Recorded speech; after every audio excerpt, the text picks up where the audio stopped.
जय श्री राम दोस्तों। आज हम बात करेंगे पाकिस्तान के एक मौलाना की। वो मौलाना जो है वो थोड़े बिफर गए हैं आज के दिन में, और उनके बारे में मैं बता दूं, उनका नाम है मौलाना फजलुर रहमान। और ये पिछले 20 वर्षों से मैं देख रहा हूं कि जो पार्टी गवर्नमेंट में होती है वो उसी के साथ लग लेता है। आर्मी के बहुत नजदीक है, 1.5 साल से थोड़ा सा अलग थलग पड़े हुए हैं। तो भाई साहब, इन्होंने आर्मी के अगेंस्ट में बोलना शुरू कर दिया आज के दिन में। उसका असली रीजन मैं आपको इस वीडियो में बताऊंगा लास्ट में, कि ऐसे कौन से 2 रीजन है जिसके कारण ये टाइम चुना है फजलुर रहमान ने अपनी आर्मी को नीचा दिखाने के लिए। पहले 1-2 वीडियो देख लेते हैं छोटे छोटे दोस्तों, उसके बाद अपनी बातों पे आते हैं। चलिए देखते हैं वीडियो पहले। फिर कहते हैं हमारे जवान भी तो शहीद हो रहे हैं। ओ बाबा, तेरे जवानों ने पेटी इसीलिए बांधी है, तनख्वाह इसी के ले रहे हैं कि उसने मुल्क की सलामती के लिए लड़ना है। तुम अपने खून का मेरे ऊपर क्या एहसान डालते हो? तुम मेरे खून पसीने के टैक्स से इसी बात की नहीं तो तनख्वाह ले रहे हो, लेकिन हमें कहते हो कि तुम लश्कर निकालो, तुम असलहा लेकर मुसल्लह गिरोहों के खिलाफ लड़ो। ये कह रहे हैं कि पाकिस्तानी आर्मी ने कहा है इनसे कि अब आप लश्कर बनाओ। लश्कर समझ रहे हैं ना, जैसे छोटे छोटे ग्रुप्स स्टूडेंट्स के, और इनके अंडर में बहुत ज्यादा मदरसे हैं, और ये जमायत उलमा ए इस्लाम के चीफ भी हैं।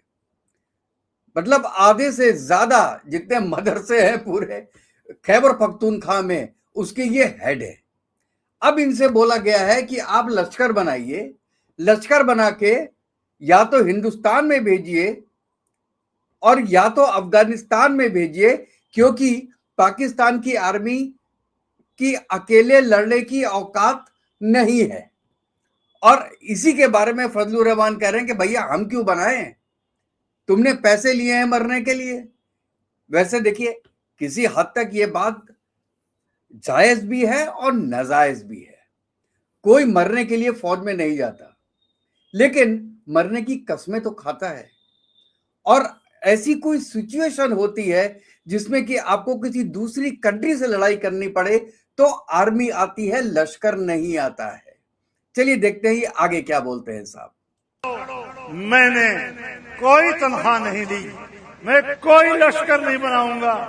तुम चले जाओगे, तुम मेरी सरजमीन को आने वाली नस्लों तक जाती दुश्मनियों की तरफ धकेल रहे हो। हमेशा हमेशा के लिए कत्ल गारत गरी की तरफ धकेल रहे हो। ये सियासत किसी और को समझाओ, ये हमें मत समझाया करो। आपने अगर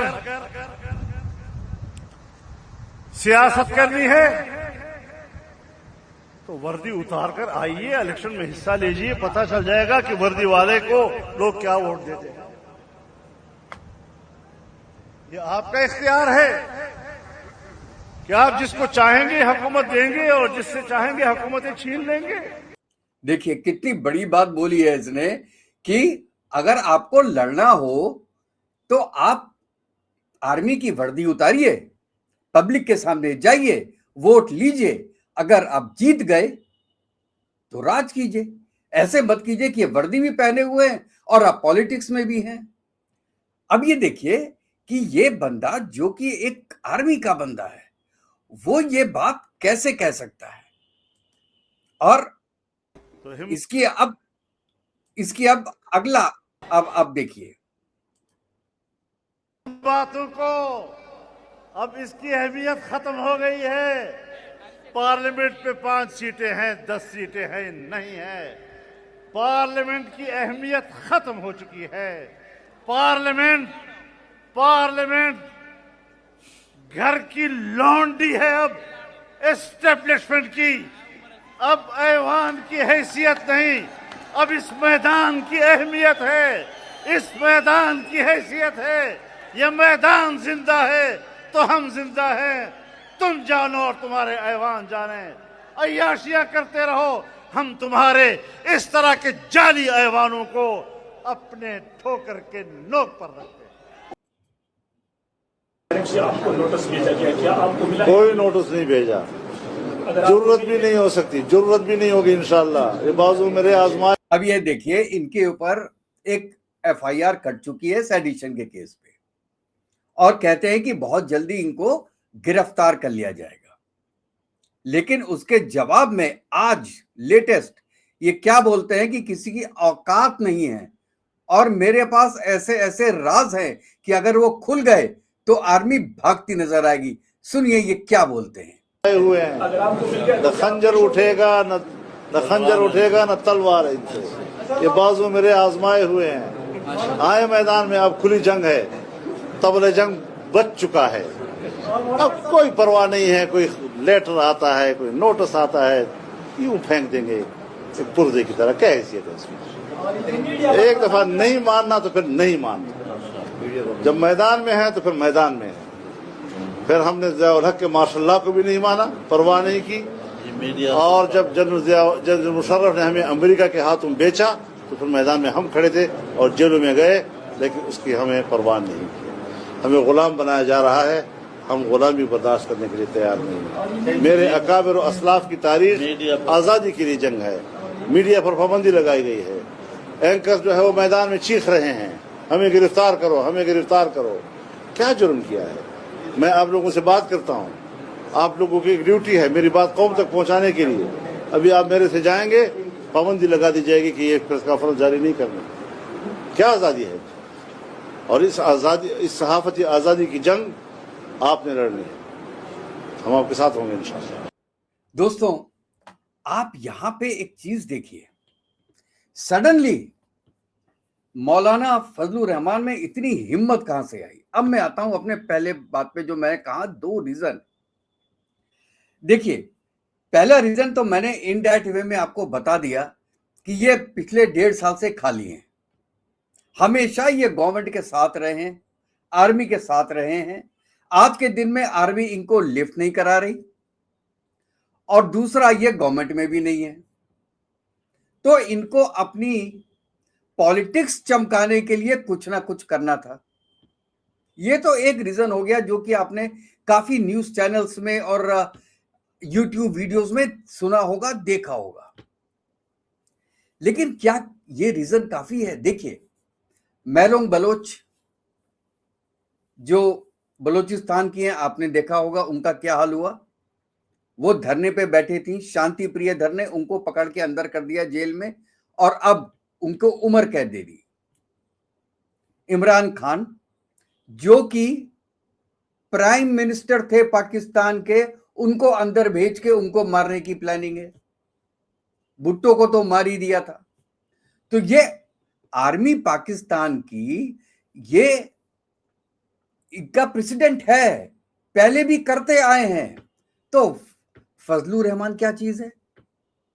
ये किस बात पे उचक रहे हैं? अब मैं आपको बताता हूं। पहला रीजन कि ये काफी मदरसे ऐसे हैं जो कि ये कंट्रोल करते हैं।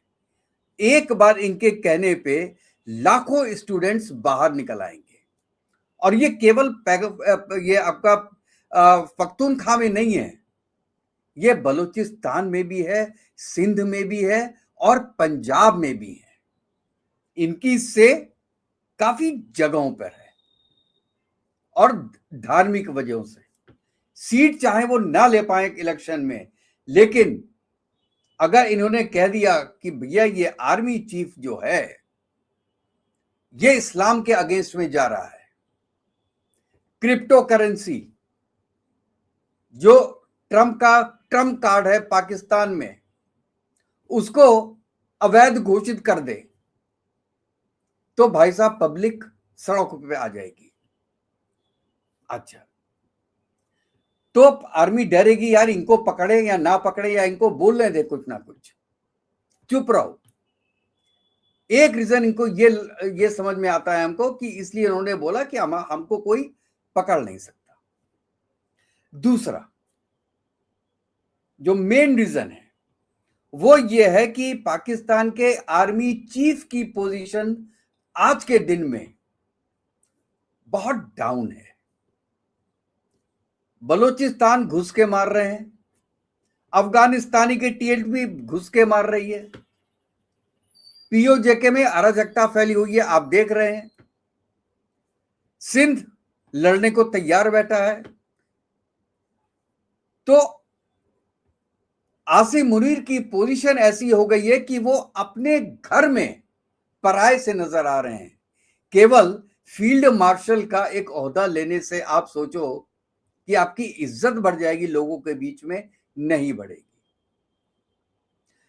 वो इस पे मैं अलग से वीडियो बनाऊंगा कि जिस तरीके से मारपीट कर रहे हैं, कल को 30 लोगों को जेएनके में पीओजेके में मार दिया इन्होंने, पब्लिक क्या इनके साथ होगी? पूरे देश की पब्लिक केवल एक पंजाब को छोड़ के आसिम मुनीर के अगेंस्ट हो गई। इसका फायदा कौन उठाएगा? आर्मी में ही कुछ लोग होंगे जो कि आसिम मुनीर के अगेंस्ट होंगे। वो चढ़ा रहे हैं फजलुर रहमान को कि अब तुम ओपनली बोलो। हम देखते हैं आसिम मुनीर क्या करता है, और अगर आसिम मुनीर ने कुछ करने की कोशिश की तो वो मिल जाएंगे आपके फजलुर रहमान के साथ, जो ग्रुप ऑफ एक आर्मी ऑफिसर्स है जो कि अगेंस्ट में काम कर रहा है आसिम मुनीर के।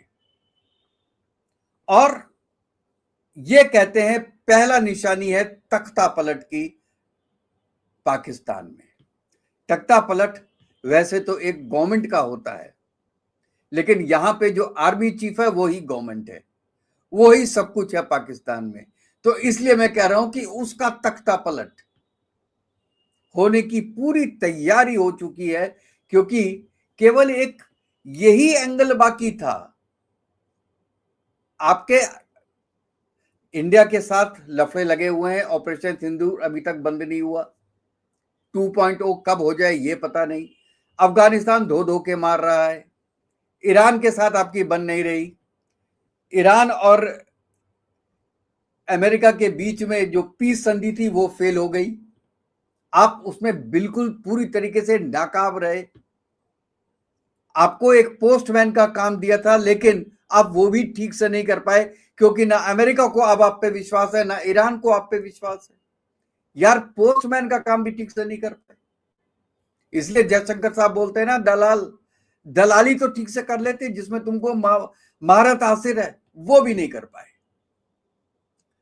अब strike the iron when it is hot. आज ये घबराया हुआ है आसिम मुनीर कि अब मैं क्या करूं, और ऐसे वक्त में फजलुर रहमान को सामने करना ये क्लियर कट एक इंडिकेशन है कि कुछ बड़ा होने वाला है पाकिस्तान में।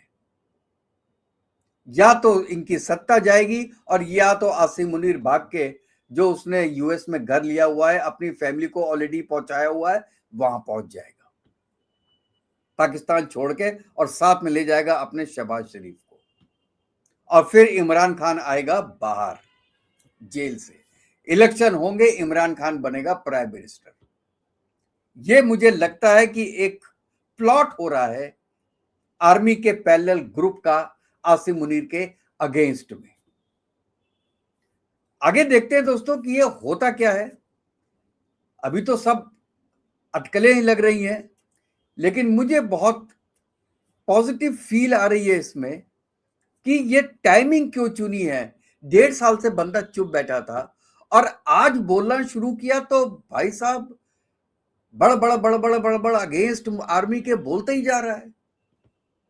कह रहा है कर लो आके जो मेरा करना है, तुम कुछ नहीं बिगाड़ सकते हो मेरे पास तुम्हारे बहुत राज हैं, अगर मैंने राज खोलने शुरू कर दिए तो तुमको भागने की जगह नहीं मिलेगी।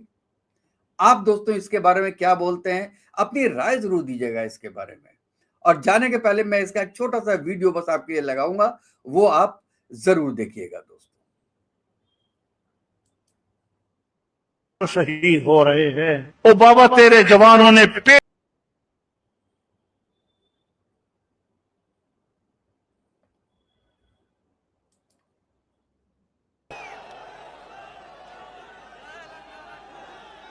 हम जिस जमहूरियत के अलंबरदार हैं, वो जमहूरियत आईन की जमहूरियत, इस्लाम की अलंबरदार जमहूरियत, कुरान और सुन्नत की अलंबरदार जमहूरियत, अवाम की नुमाइंदा जमहूरियत, हम उसके कायल हैं।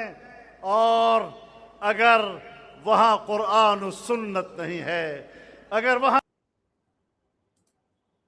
तो दोस्तों आप अपनी राय जरूर बताइएगा और फिर नेक्स्ट वीडियो में मिलते हैं। तब तक के लिए जय हिंद, जय भारत, वंदे मातरम। खुश रहिएगा दोस्तों, स्वस्थ रहिएगा।